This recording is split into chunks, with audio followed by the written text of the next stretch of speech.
Welcome to Debt Free in IT. I'm your host, Mike. This podcast is for anyone who's interested to get into the IT field or looking to make their career change. If you know someone that sounds like someone you know, please share this episode with them. So, in this episode, I'm going to go into my background story, a little bit of how I got into IT. Some of the main takeaways I want you to take from this story is that no matter what background you're in, no matter your race or anything, as long as you put in that hard work, it's possible for anyone to get into the IT field. So, my name's Mike, 40 years old, been in the IT field going on 12 years. 2 of those years has been as an instructor, 10 years has been actually in the field. Have different positions ranging from operations to help desk to desktop, then to networking.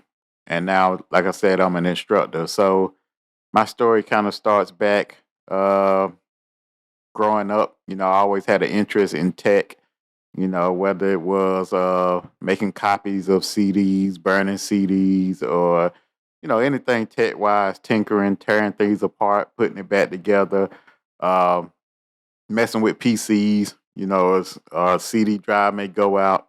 Instead of paying someone to fix it, I take the CD drive out myself and put a new one in, and it works. Okay, cool. Then I started upgrading PCs myself.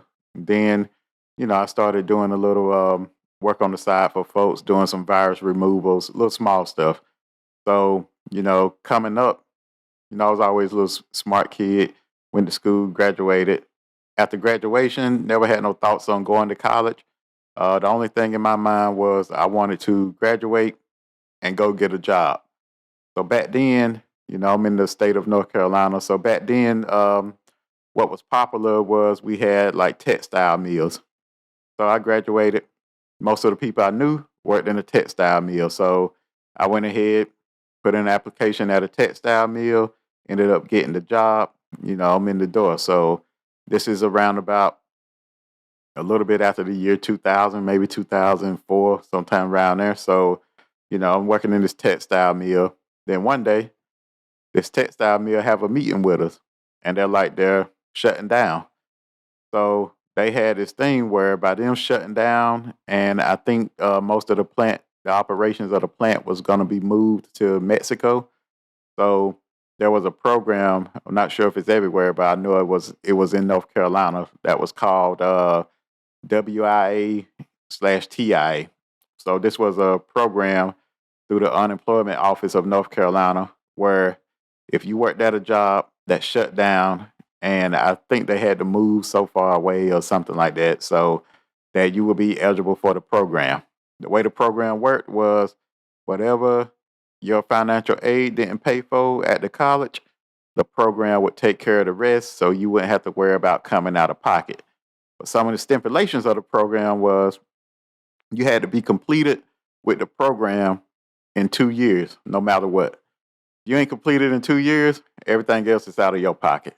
So, during this time, I'm like, well, it gives me, at least I get 2 years to not have to work because at the same time, you keep your unemployment and everything as long as you're going to school. So at the time, I'm like, well, it sounds like a win-win to me. So I ended up, you had to go to a community college too also. So I ended up going to one of the community colleges in the next town over from me. Back then, I didn't really know about IT. I just knew that my brother-in-law was in IT, and I knew that he was doing pretty good for himself. So everyone was like, well, go do what he do. So I go to the community college. He was a programmer. So I'm like, okay, I'm going for programming. I go in there. At the time, the school had changed their curriculum from saying computer programming to game simulation, which a lot of colleges that they offer now, game simulation. So I try to go for that. And the state of North Carolina, they wouldn't approve me for game simulation. They said I wouldn't be able to find a job in North Carolina after I graduate because it's only like at the time, I'm not sure how many it is now, but back then it was only like 2 or 3 companies that did gaming. I think one of them may have been may have been EA Sports that's up in Raleigh, the Raleigh area. So my chances were slim as far as game simulation, or at least at that time. So on my way out, I got to give them a major that I'm going for on that day. Pretty much they had a deadline where you had to tell them what you're going for. So on my way out, I run into the Cisco networking instructor at the college. So he stopped me. We're sitting there talking. I tell him my situation. He was like, "Well, do you want to learn how to program these?" He take me in the classroom. They got the 2900 routers, the 2960 switches. So I'm like, "Man, I don't know how to program that." He's like, "Yo, do you know how to burn a CD?" I'm like, "Yeah." He said, "Well, you can learn to program these." So I took his word for it. I went down to the business office. I said, "Yo, I'm going for networking and security," not knowing what I was getting into. But hey, I needed something to go for. So I ended up going for networking and security. School starts. I'm coming to class. It seems it's getting kind of, it's interesting to me. It's the security part. We talk about hacking. At that time, it wasn't real big and popular the way it is now, but we talk about hacking. Had to do a little project where we tried to hack into some things. So that was pretty cool. Then the networking was all Cisco classes. So it was the Cisco Networking Academy.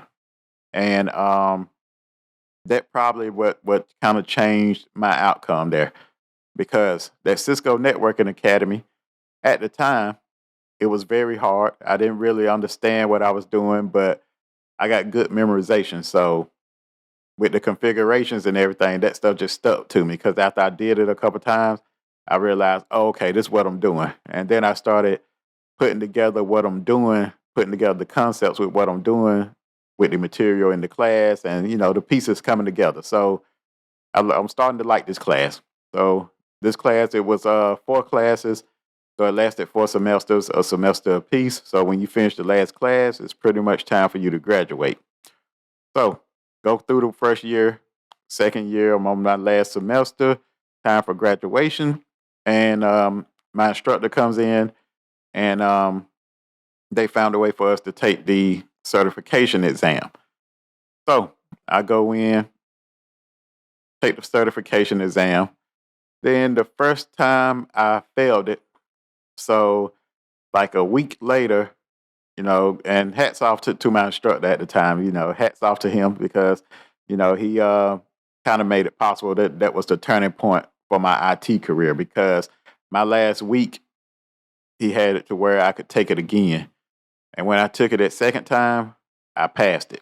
So I passed it. This is back when Cisco would send out the little, look like a driver's license or a little ID that says Cisco certified CCNA. It had your certification number and everything on it. So, I'm keeping that thing in my wallet. That's something to show off. It didn't pull no girls or nothing, but it was something to show off. So, I graduate with my CCNA.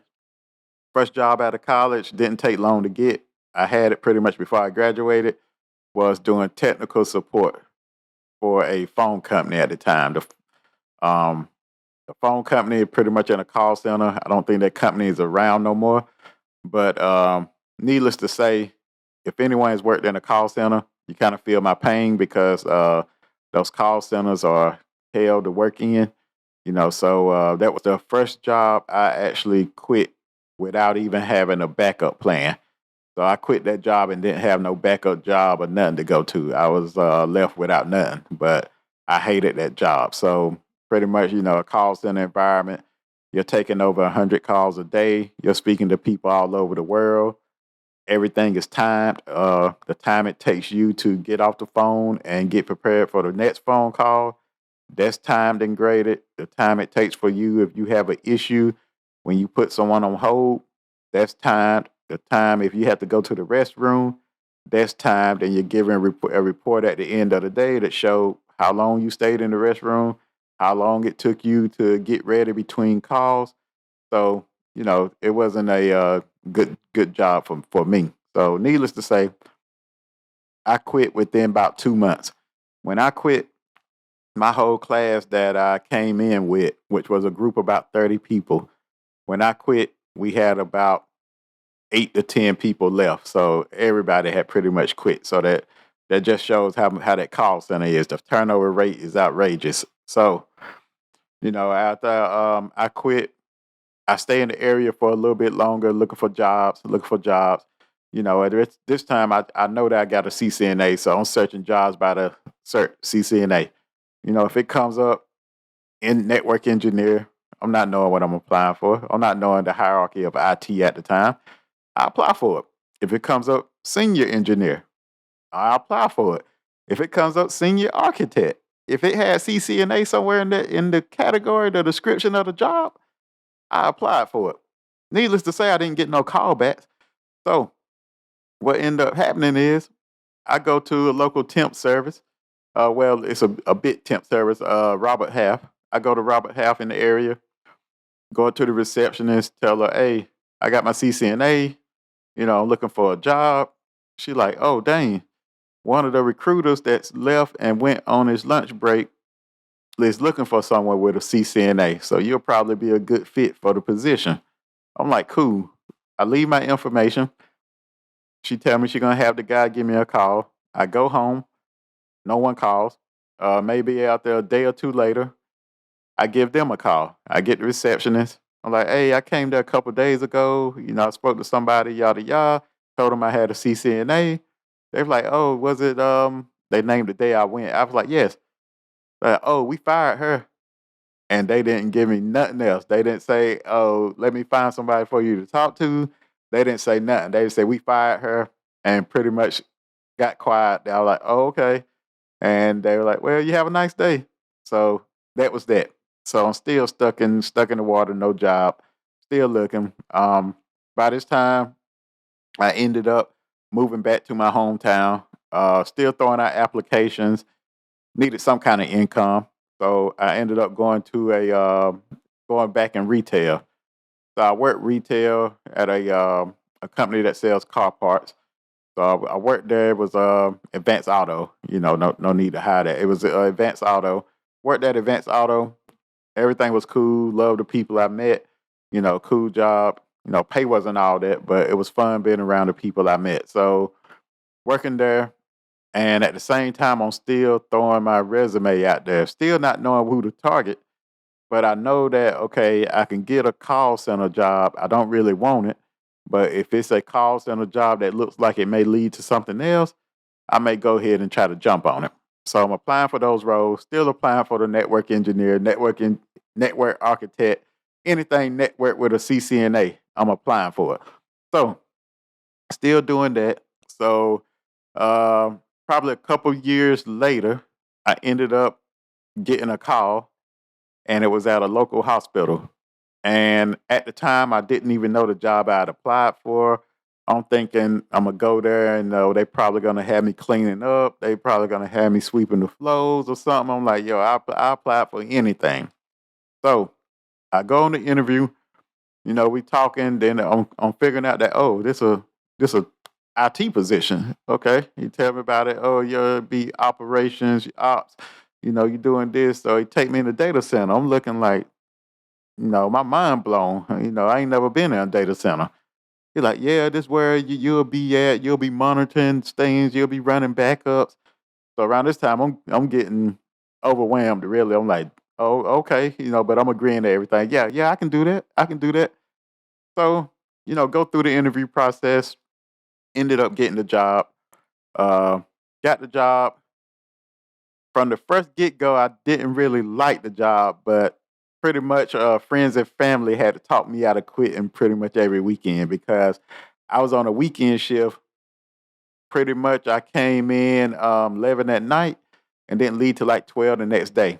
And when I came in, I was the only person there. So when second shift leave, when my second shift operator left and said, "Hey, have a nice weekend," I didn't see nobody till the next day at 12. So pretty much, I'm taking calls from physicians. I'm taking calls from this person, that person. The only thing in my mind is I'm praying, please don't let anything go down while I'm here. And needless to say, you don't get what you ask for. So pretty much a couple weekends, I would go in there and everything be going smooth. Next thing I know, 3 o'clock hit. My screen while I monitor the interfaces, they're just red, red, red. Phone queues lit up. I'm like, dang, everything's down. I got to call and wake up people. So it was some tough times. So I always refer to it as, if anyone has saw the movie Any Given Sunday, when Jamie Foxx was made the starting quarterback, how he used to throw up every time before the game. That pretty much with me. Every night before my shift, I would throw up. That's how nervous I was. So, like I said, family members had to talk me out of quitting for a while. Every weekend, I'm ready. I'm ready to quit. So I stick with the job. Get used to working under pressure. Getting used to the systems and everything. Where I know it like second nature now. I can stop it. I can call someone when I see the issue about to start happening, instead of waiting till everything has started going downhill. So getting pretty good in the position, getting comfortable working under pressure. So I ended up, one of my buddies moved to help desk. So shortly after, I went to help desk too. Around this time, I probably done been there about 3, 4 years. So I probably should have been moved, but I kind of slow my own growth, because I was hesitant to move to another position with more responsibility at the time, even though it meant more pay. But I was comfortable with where I was at, but even though I still hated the job. So I ended up moving to operations, and moving to help desk along with my buddy. And one thing before I get into the help desk role, but from the operations role, that's where I pretty much learned the hierarchy of the IT infrastructure. That's when I got there, because you have people on call and I'm seeing the different departments. So I'm like, oh, okay, this is what they do. Okay, this is an entry level position for a network technician. That's what I should have been applying for. Okay, the next step up from a technician will be a network analyst. That's what I should have been applying for. Okay, a step up from an analyst is an engineer. Step up from engineer, senior engineer. Then, if you had a position that goes higher than that, most likely it's probably going to be an architect or something of that type. So, I learned what I should have been targeting. So, okay, I like I say, I'm learning some things now. Working in a big enterprise environment. So I moved up to help desk. Didn't stay at help desk no longer than probably about 6 months. 6 months come, I moved down to desktop. So the manager in desktop, he told me he may have some positions coming open. If I was interested, I went to it. So when I got in desktop, that's when I tell everyone I fell in love with IT. I like that desktop position. You had freedom. You didn't have no calls coming in. You didn't have them phones unless you talking to somebody one on one or something.